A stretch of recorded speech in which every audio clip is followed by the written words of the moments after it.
talking about the Kalam Cosmological argument. Whatever begins to exist has a cause. The universe began to exist. Therefore, the universe has a cause. Did the universe begin to exist? Well, Albert Einstein didn't originally think so, but he did eventually come to that conclusion. Einstein formulated what's known as his theory of general relativity. Basically, it predicted that time, space, and matter are all relative and all related.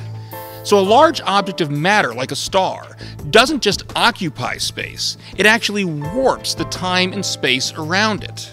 Now, Einstein came to realize that his model also predicted that the universe wasn't just sitting around in a constant state, it had to be expanding.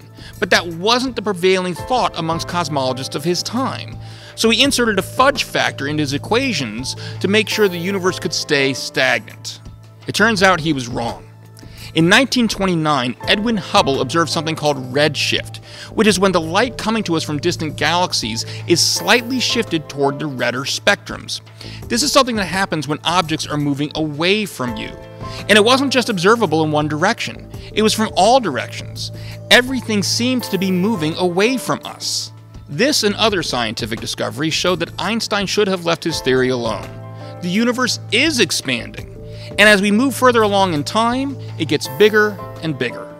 But now run that in reverse, looking backward in time, and what do you get?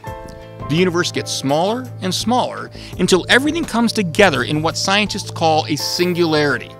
That singularity then blew up in what came to be known as the Big Bang, starting the universe's process of expansion.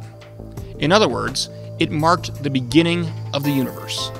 This was further confirmed in 1964 when Arno Penzias was able to detect cosmic microwave background radiation that would have been produced by the Big Bang.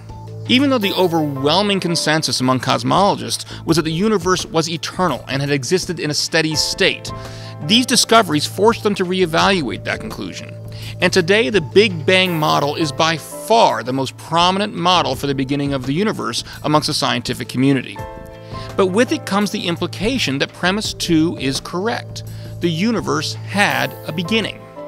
In his book God and the Astronomers, Robert Jastrow said it best.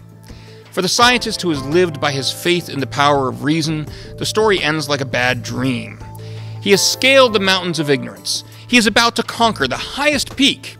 And as he pulls himself over the final rock, he is greeted by a band of theologians who have been sitting there for centuries.